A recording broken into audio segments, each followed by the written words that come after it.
Hola, bonjour, merhaba, konnichiwa, God. Hello, you know who it is, people? It's Arsenal's Realist, aka that's the Phantom of the Emirates, aka your Donny Wonny Ding Dong. But listen, yeah, I want to say thank you to all my viewers, all my subscribers, but most importantly, the people who've been messaging me recently asking me to do a little video, this and that. I'm here, I'm going to do a video, I'm going to talk about what I've been seeing on the football, Arsenal and football in general, yeah? Obviously, in my last video, we're not going to talk about it, blood. You lot saw I wanted to see what Turkey was saying in the Euros. Fucking hell, blood, it was the worst performance since fucking 1721, bro. I'll never talk about Turkey again in my life. Forgive me, blood. But you know what? I was feeling in a kind of positive place at one point, although I saw the bullshit creeping in and the madness. All the top owners of the clubs in the world, basically, they exposed themselves, they showed their hand, and it was brilliant. And people can't tell me I was there milking it. When they come out and done the top 6 Super League thing, yeah? You can't swear for the first 5 minutes of YouTube, apparently. These are the things I'm learning. But when they done this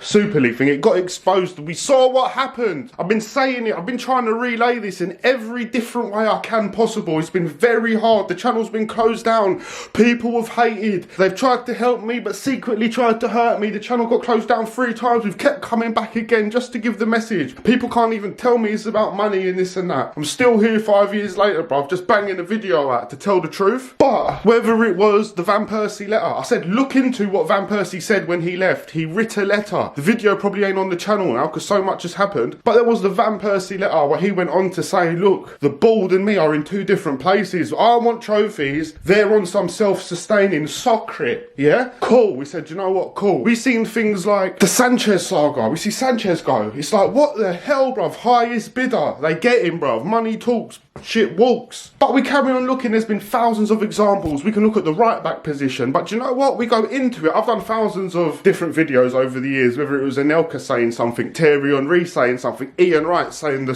Cronkies just regurgitate the money. We need owners a bit like Liverpool, a bit like City, a bit like this, a bit like that. And that was before Liverpool even won anything. So Ian Wright's words hold truth, because what he said that before they were winning, and they've gone on and started winning. From Brendan Rodgers onwards, they started doing the right stuff. But many examples. I've been giving the examples. Kroenke out this, I was saying Kroenke out that. I talked about the Usmanov. I've talked about owning farms in America where they kill animals for profit. What's that got to do with football? What's anything got to do with anything, bruv? Yeah, if your neighbour's a serial killer, dumping 1 million people a day, what's it got to do? Some things matter. It's about a people's good people, bad people. What's their energy? What are they doing? Is Stan Kroenke a kind of man that wants to see Arsenal succeed, that wants to do it in a fair balance, take a certain amount of profit, but also invest a certain amount and actually keep ourselves sustaining? Because if we're second, third, fighting for first place, and we're worth whatever, 500 million, £1 billion as a club, and then 10 years later, we're in 7th place, not fighting for nothing, but we're worth 3 billion, that's not self-sustaining, is it?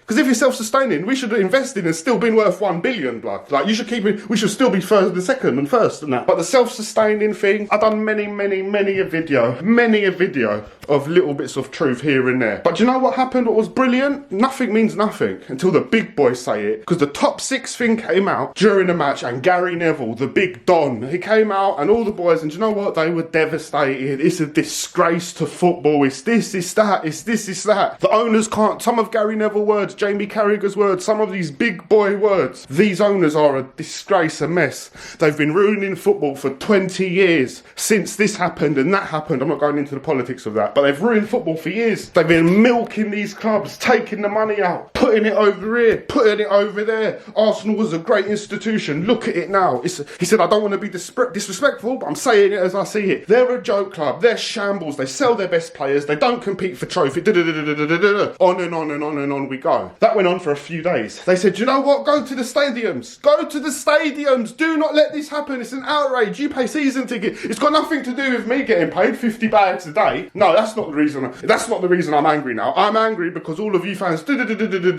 Cool. So what happens? They go to the stadiums. Every stadium. You go to Arsenal, AFTV are there on the camera. You go to Chelsea, Rory's there on the camera. Tottenham, anyway, anyone who's got the big YouTube channel is at the forefront of this protest about the Big Six. We need them to go, don't forget. We want the owners to go. They're killing the club, the top six. Gary Neville's told us it's a madness. We all saw it, blood. We fast forward now. Everybody's buying new kits for Arsenal. I'm not even talking about other clubs now, because at the end of the day, there's no point in the City people saying we want the City owners to go. They do a good job. Chelsea owner looks after Chelsea. United, I can't talk for United. I know there's a lot of unrest there and they're not happy, but I'm just being honest from my perspectives. Forgive me if I'm wrong, United fans. But I feel like a lot of money gets pumped into that club, and you can only be angry at them maybe if you're saying you're not spending it right. That's cool, but the money has been coming in. So when I look at Arsenal, I say, do you know what? It was only a month ago, or 2 months ago, or 3 months ago, however long it was, Gary Neville, the whole of the Football Association, the FA, the Premier League, whoever it is, they was encouraging people to protest. They was encouraging people. They was telling us these owners are bad. They don't put the money in. Arsenal is a joke team. But you know what? It ends. Of course, I told people, don't go to the Arsenal games. We need to do some sort of protest and boycott. It can happen. It's happened at Blackpool or wherever it was. It's happened in certain clubs. Liverpool have walked out. These are videos I've done. Liverpool walk out 77 minutes. The owners changed their mind about rising price tickets. Organised protests work. Obviously, that's common sense. The people that when I was doing videos were coming out and saying, it don't make a difference if you buy a tops, this or that. Well, it's definitely going to help the cause, because now we fast forward a few months. Do you know what? Arsenal are a joke club, an absolute joke of a club. We get piped.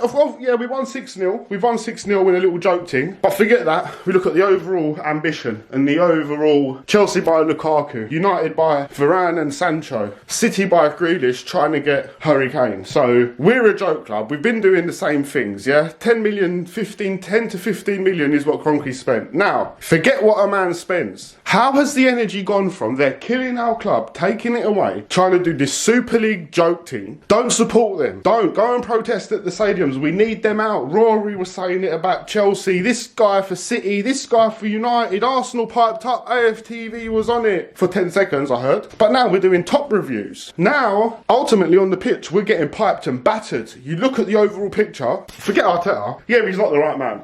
Whatever you want to say, that's cool. But you're never going to get the right man wants the right players in for the job. He wants the right tools to fight for the necessary honours. So right now we're a joke team. We're not fighting for nothing. So yeah, the manager does represent the team. But like I said, now is more important than ever, people, to not forget the message. At the end of the day, now is fully dead. I don't support Arsenal. I'm not watching that fucking joke thing. I don't support it. And I'm not just saying that. I can't watch something that's boring and shit. This has gone too far and too long downhill. So at the end of the day, let's not forget, because I don't want everyone to moan. Because through every few phases, I'm going to drop a little video here and there, until the day comes when we're finally a joke team and the Kroenkes have finally succeeded and we're an absolute joke team, yeah? Because if you look at the overall portfolio, he's taking money out of this club and he's sticking it into other investments in America. So bottom line is, here's another phase. We've gone from Wenger was shit, they said, get him out, he's rubbish. I swear to God, once he goes, Xhaka's going to be brilliant. Once he goes, this player will perform. Wenger's holding the team back. He goes, Unai Emery comes in, and do you know what? I thought he did a good job. I thought we should still have him now. But that wasn't good enough. He's shit, he's rubbish, because the whole time we're getting the bad investment. We want Ferrari performances out of Volkswagen Golfs, BMWs at best, when Unai Emery put something together. We've ended up all down the line and we're still blaming this problem, that problem. Ultimately, we've got a captain of a ship who don't care. He's not giving us good direction. He's not navigating well. He's not investing right in comparison to everybody else. The players, now all of a sudden, we're buying kids. We're buying kids all of a sudden, and we're doing something for the future, apparently. Are we? Because you're signing Odegaard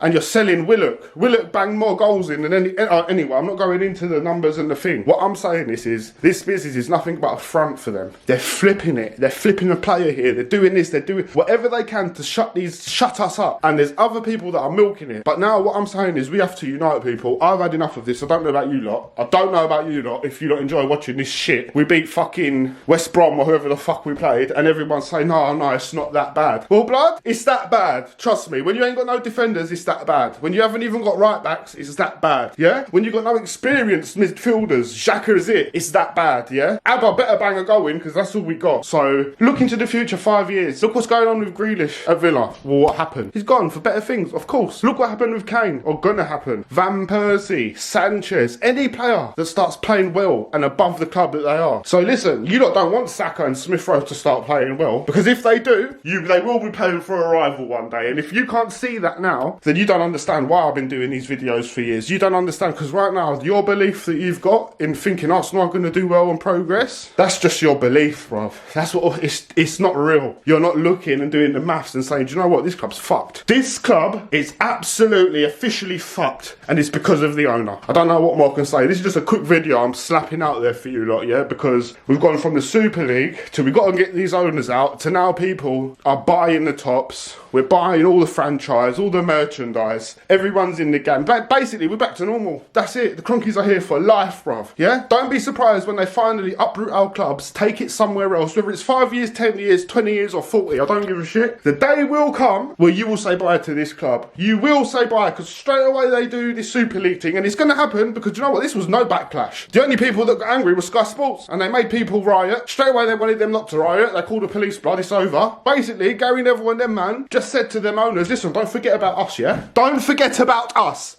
It's got nothing to do with us bitch fans. But people are going to wake up and smell the hummus whenever they're ready. It's their choice. What you see and what you hear and how you digest it and what it is. But Arsenal's already finished fucked and flipped and buried, blood. Yeah, that's a bait. That's bait. Since you watched the overlap. I've been watching the overlap shows. Either way, you look at the overlap, in the crowd is all the fan channel breaders. This breader from the United stand, Adam or Elliot or whatever his name is. Rory's at the back, Ty's at the back, Leicester breader. All the people who get to talk are people with YouTube channels. Big YouTube channels. Freedom of speech is really alive, isn't it? Super chat comes. I mean, fucking, what is it? Super League comes, they have meetings. Rio, Gary Neville done a YouTube video and he invited all the big YouTubers. Rory was there, Adam was there, Lawrence from True Geordie was there. I don't know how I know this. I watch videos and hear things and remember they done a big video talking to the big YouTubers. And they said we're going to do the overlap, blood. And you lot get on. We're going to get the fans' opinion and that. Blood, it's not the fans. There's a few key people in control of big entities. Because I don't know how people are buying Arsenal tops, blood. I don't know how people are buying Arsenal tops. I don't know how people are still supporting this joke thing and not seeing when these guys revealed their hand, yeah? Like a club of cards, deck of cards, jokers in the pack. They showed, man, we're trying to take these clubs away from you. It's going to happen, but I'm going to do videos throughout this season, here and there. Obviously, sorry if there's not as many, because you lot know I can't log on through the laptop. They've got me blocked on some shystiness. I can only upload through my phone. So, do you know what I mean? It is what it is. It's just to get the message out there. I will start a new channel at one point, but everybody who's in tune, subbed in and tuned into this channel will always know the next step. Do you know what I mean? Because I'm only here to talk the truth, people. To talk the truth. While everybody's saying it's Arteta's fault, saying these players ain't good enough, we've got 130 investment, we should be doing better, this and that, talking all the shit. I'm here to talk the God's honest truth and let you lot know that Arsenal are finished as long as these owners are in charge now, 100%. You spent 130, yeah, but City spent 100 on Grealish. That's all I'm saying. Make sure you love your people. Make sure your people love you. Leave me some comments and that, and I'll have a little convo with you. Make sure you love people. Make sure your people love you. It's Arsenal's Realist out.